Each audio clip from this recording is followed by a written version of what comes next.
णमोलोई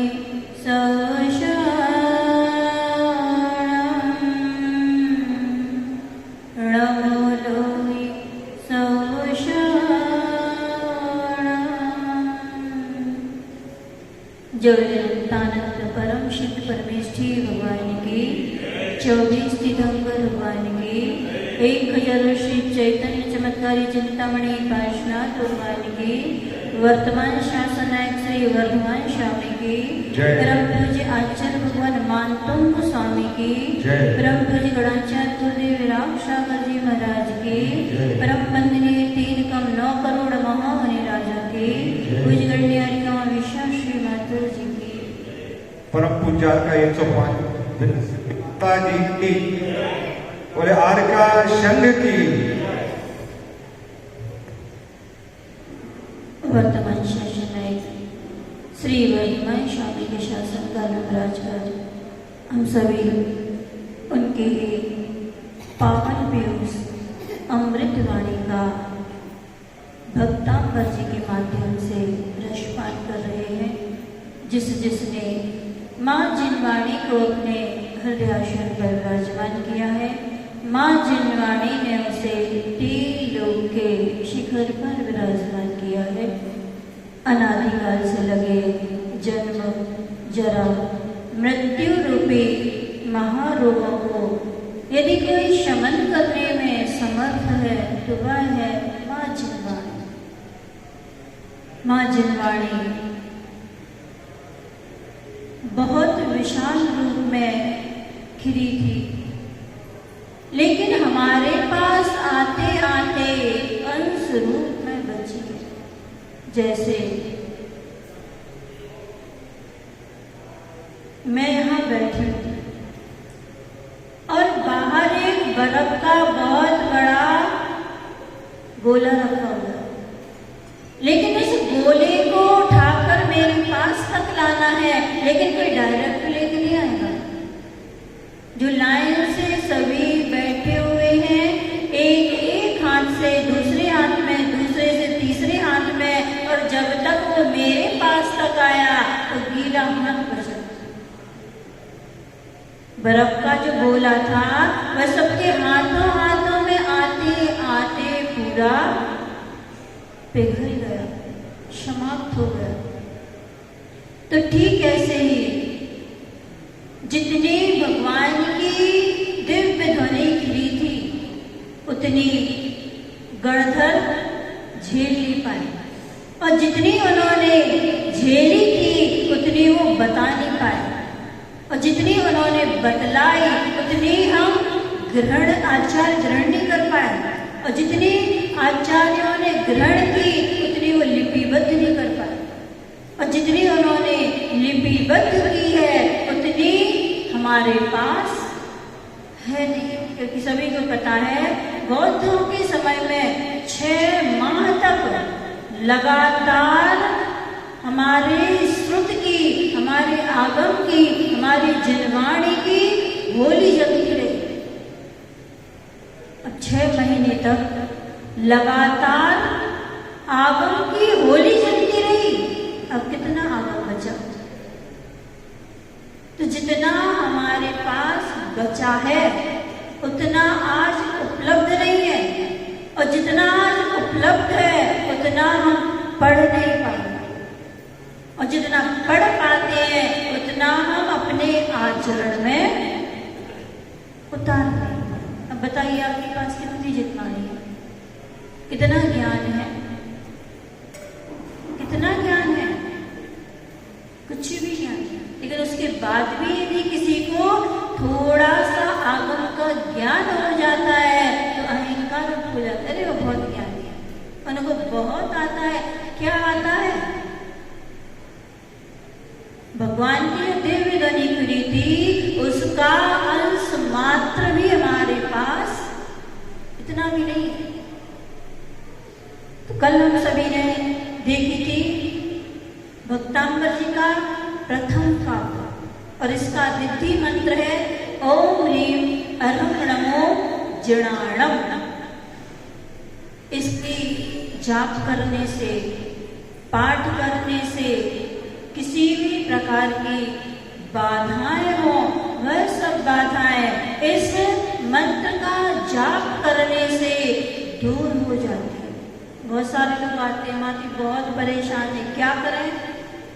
प्रथम काव्य की ओम ह्रीम अरहम नमो जनाणम की जाप करो, आपके सारे संकट दूर हो जाएंगे, आपके सारे विघ्न दूर हो जाएंगे, आपके सारे कष्ट दूर हो जाएंगे। कल हम सभी ने दूसरा काव्य देखा था। कितने लोग तैयार करके लाए हैं? शुद्ध नहीं सुनना है, शुद्ध सुनना है। सुना पवन भैया।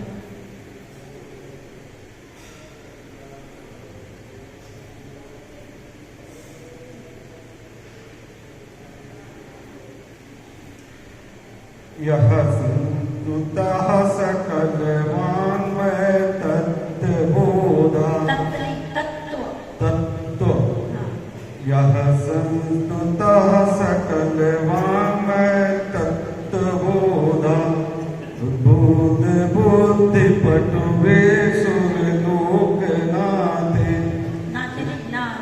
नाथे स्तुते जगत तय चित्त हरि हरि रुदारै स्तुसे किलाम पितं प्रथमं जिनेन्द्रम प्रथमं जिनेन्द्रम। ठीक, बहुत अच्छा। सुना अध्यक्ष जी।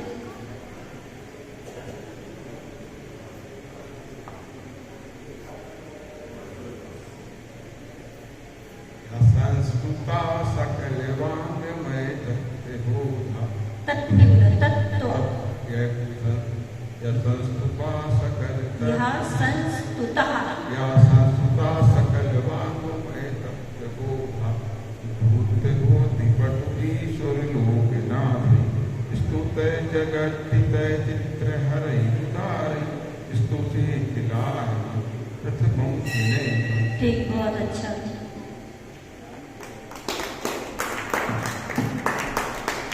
और कौन याद नया किसने तैयार किया? हाँ, सुनाओ।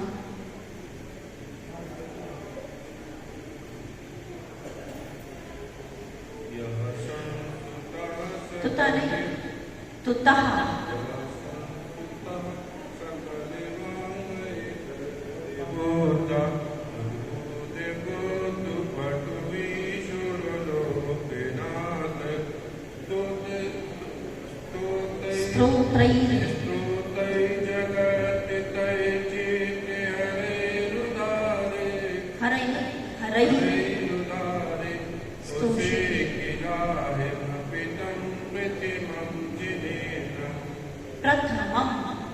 प्रथमम। ठीक, बहुत अच्छा। और कौन सुनाएगा? आप सुनाइए।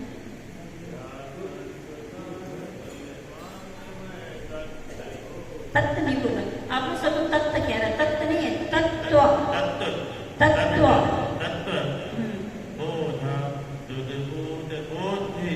बुद्धि बुद्धि बुद्धि नहीं, बुद्धि।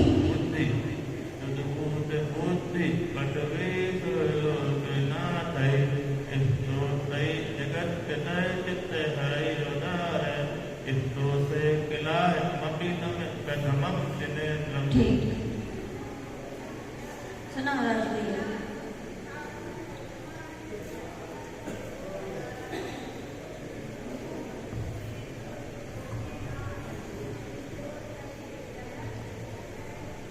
हमको सुनाई नहीं दे रहा है, जिसको सुना दो माइक से सुनाएगा, है ना?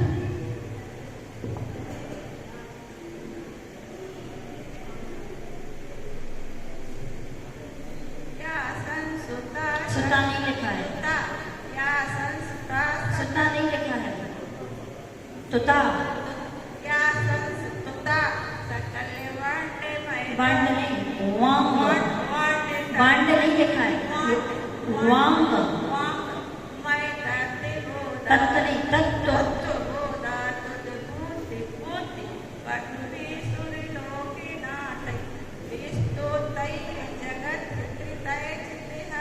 चित्त नहीं, चित्त।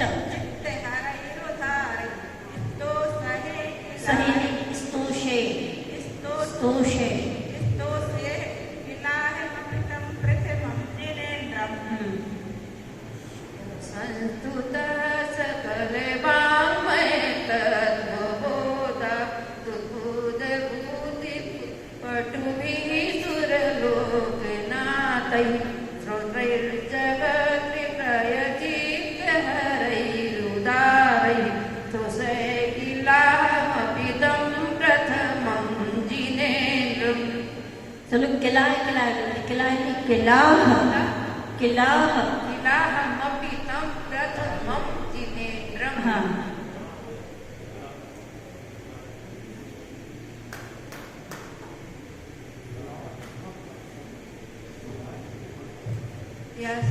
स्तुतः शकलिवाङ्मय तद्विबोधा दुद्भूते बुद्धिपटुभिः क्षुरिलोकिनाथै स्तोत्रैः जगत्तिस्तैः स्तोत्रैर त्रैर त्रैर जगत त्रितय त्रितय त्रितय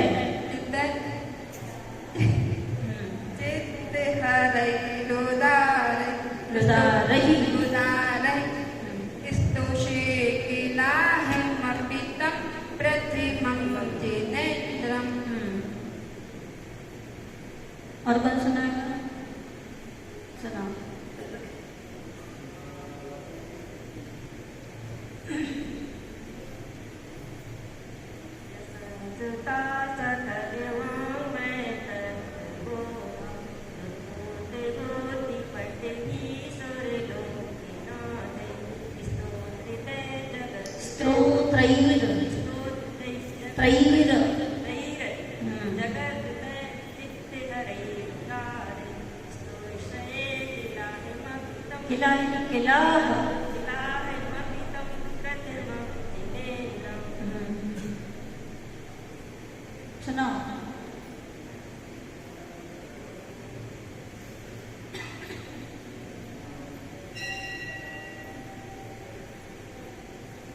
संस्तुतः सकलवाङ्मय तत्त्वबोधा दुद्भूते बुद्धिपटुभिः क्षुरिलोकिनाथै स्तोत्रैर्जगत्कृतैर्चित्तहरैरुदारै स्तोषे किलाहमपितं प्रथमं जिनेन्द्रम्।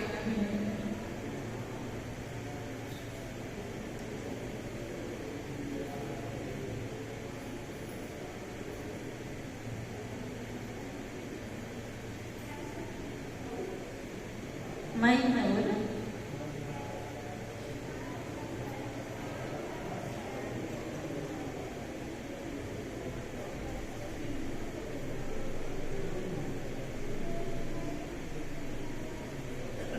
जोर से बोला वो समझ नहीं आ रहा। माइक बंद हो गया क्या?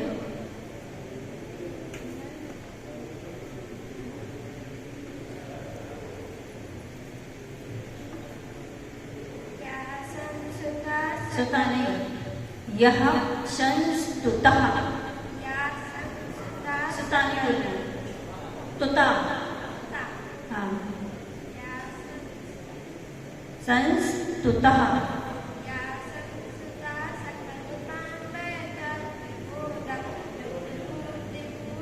बुद्धि बुद्धि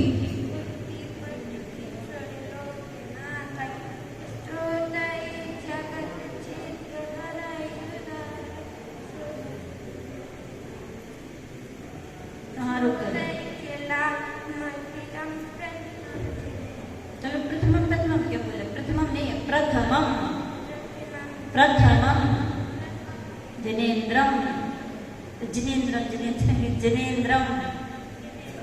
चलो ठीक है, सुनाओ राजू भैया लास्ट। यः संस्तुता सकलवाङ्मय तत्त्वबोधा बुद्धिपटुभिः क्षुरिलोकिनाथै स्तोत्रैर्जगत्कृतैर्चित्तहरैरुदारै स्तोत्रैः किलाहमपितं प्रथमं जिनेन्द्रम्। ठीक हो गया सबका? आपको किसी को नहीं सुनाना? चलो अपन आगे देखेंगे। दूसरा दूसरा का अपना इसका अर्थ देखना है। शकल कहाँ लिखा है?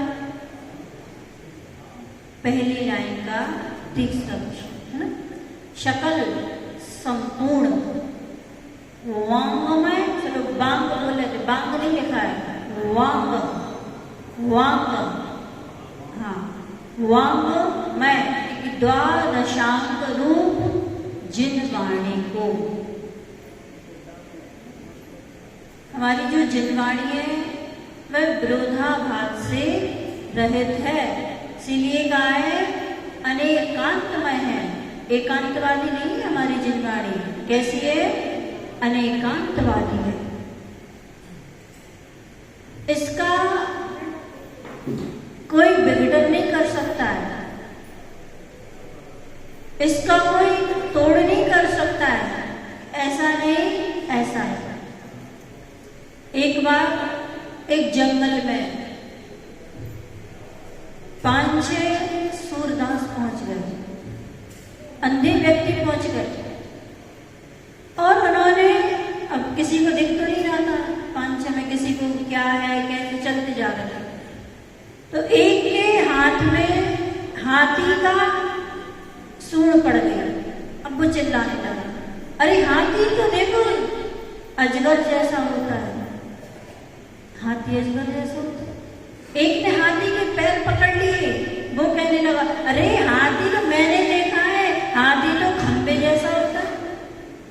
एक के हाथ में हाथी की पूंछ आ गई, वो कहने लगा कि हाथी तो रस्सी जैसा होता है।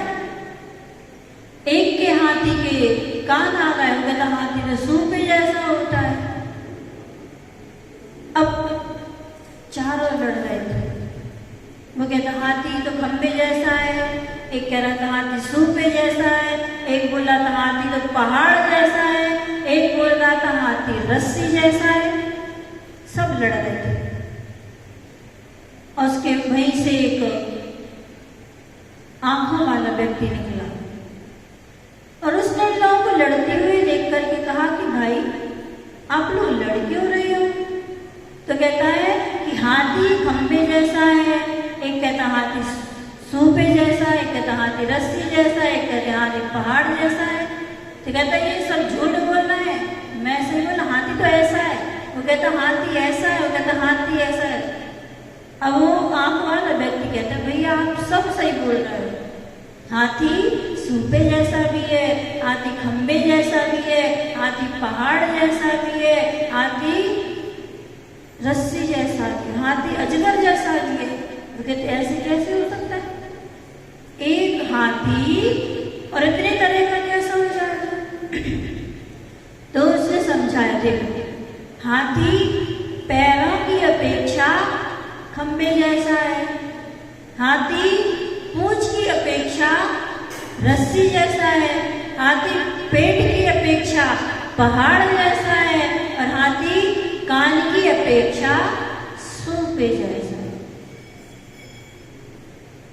तो ये क्या है? हमारी वाणी अनेकांत रूप है। अब आप ये बोलो, अध्यक्ष जी चूहे के लिए पिताजी हैं, तो आपके पिताजी अकेले हो? आपकी माँ बोले नहीं है कि मेरा बेटा है, तो आपके बेटे अकेले हो?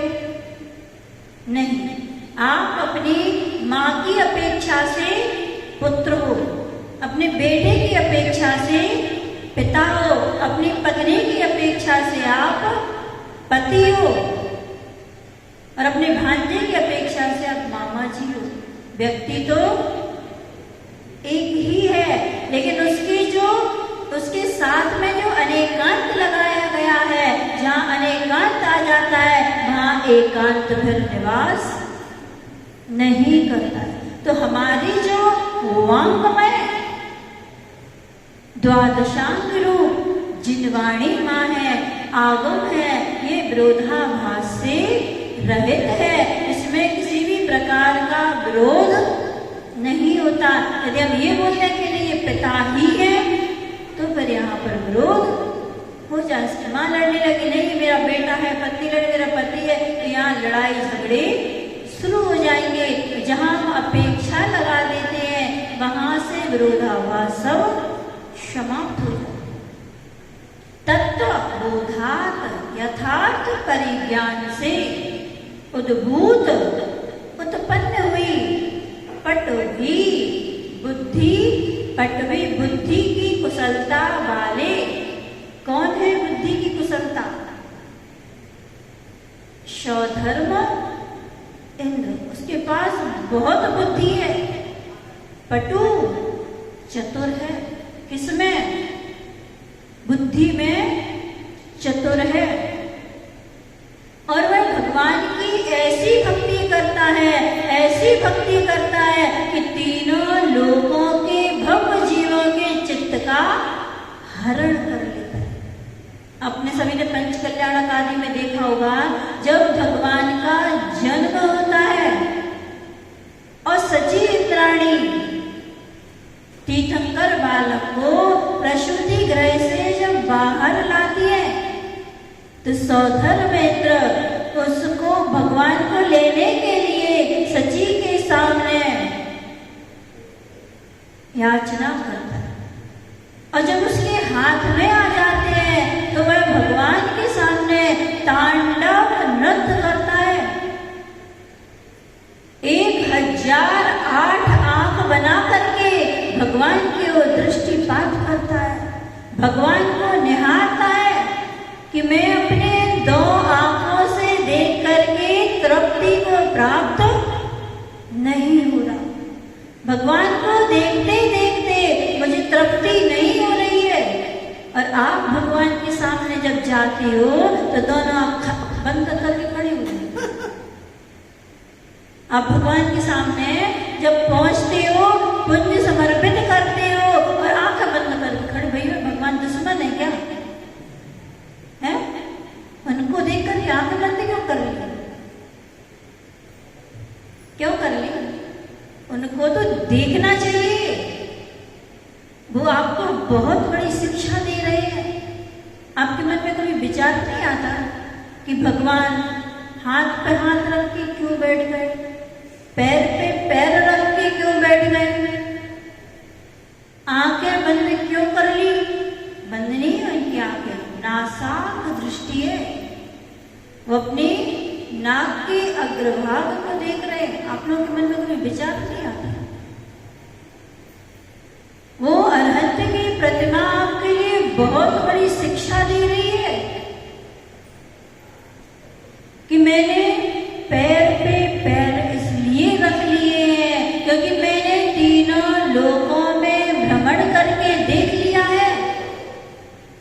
84 लाख योनियों में परिभ्रमण कर लिया है, लेकिन कुछ भी सार्थक नहीं है। इसीलिए उन्होंने अब घूमना फिरना बंद कर दिया। पैर पे पैर रख के बैठ, हाथ पे हाथ रख के क्यों बैठ गए? उन्होंने इतना कर लिया कि अब कुछ भी करना शेष नहीं रहा। लेकिन कितना ही कर लेना, कुछ भी होने वाला नहीं है। इसीलिए भगवान हाथ पे हाथ रख करके बैठ गए। नासाक दृष्टि क्यों कर ली?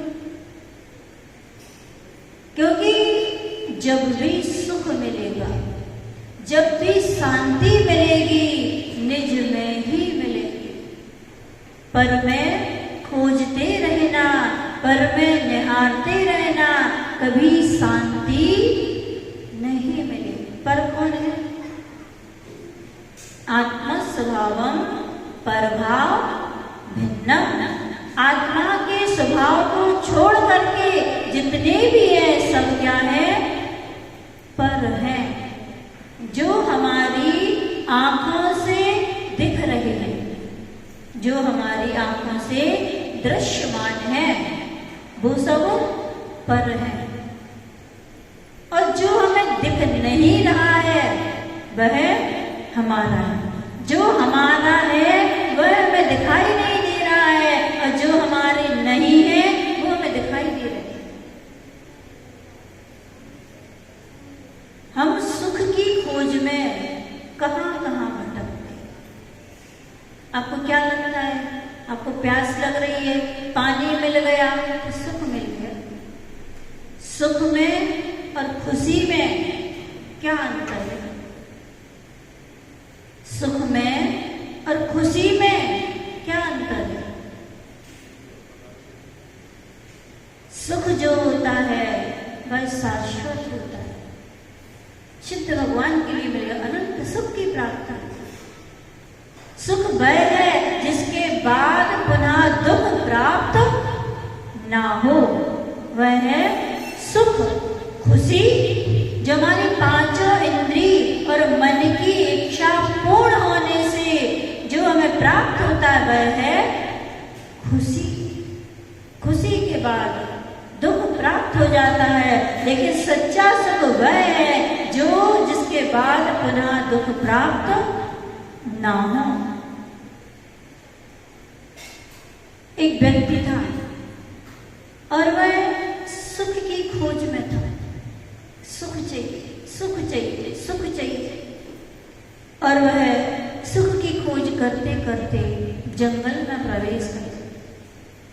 वहां पर देखता है एक दिगंबर तपोधन धरती के देवता एक वृक्ष के नीचे विराजमान थे, और वह व्यक्ति मुनिराज के पास पहुंचा और मुनिराज से कहता है, मुझे सुख चाहिए, मुझे सुख कैसे प्राप्त होगा?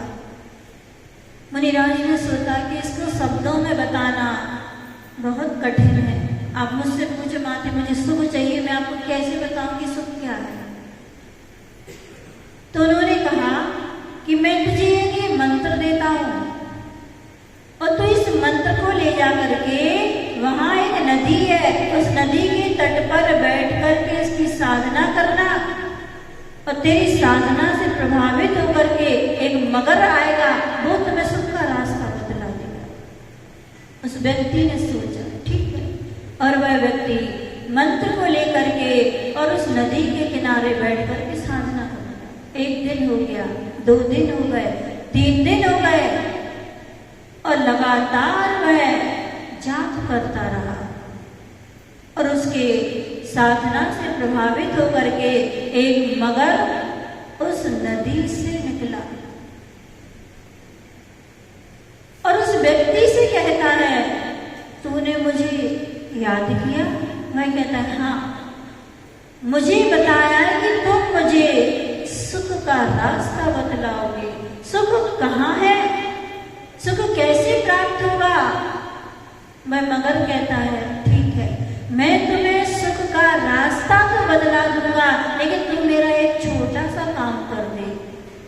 वह व्यक्ति कहता है, ठीक है, बोलिए क्या काम है?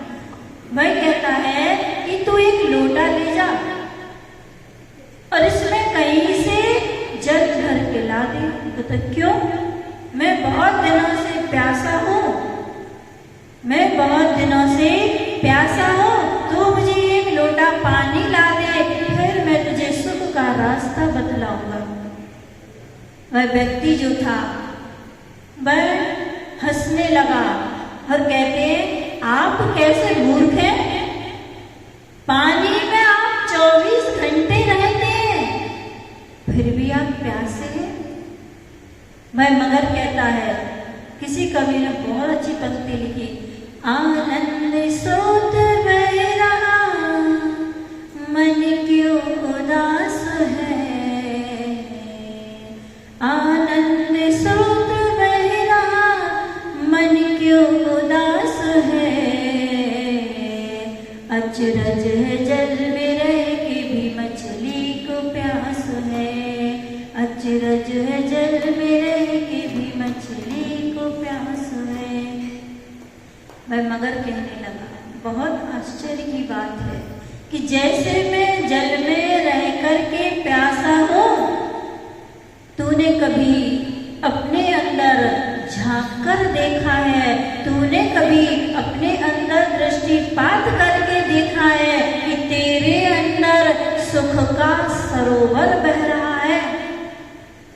तेरे अंदर तो सुख की लहर दौड़ रही है, लेकिन तूने कभी अपने अंदर देखा ही नहीं है। जब भी तूने सुख ढूंढा है, सुख को खोजा है, तब तब तूने पर में ही देखा है। क्योंकि मनुष्यों की आदत होती है, वो अपने को कभी नहीं देखते है। जब भी देखेंगे दूसरों को देखेंगे। एक बार यदि अपने आप को देख लेते तो सुख का खजाना उनको प्राप्त हो जाता। आत्मा में ही अनंत सुख है, अनंत ज्ञान है, अनंत दर्शन है। मात्र आपको कर्मों को हटाना है। जब आपके कर्म हट जाएंगे, अनंत सुख की प्राप्ति निज में भी होगी, निज में होगी। जिसको हुई है उनको निज में हुई है, और जिसको भविष्य में होगी उसको भी निज में ही। जितने भगवान बन चुके हैं उन्होंने अपनी जब निज को देखा तब भगवान बन पाए।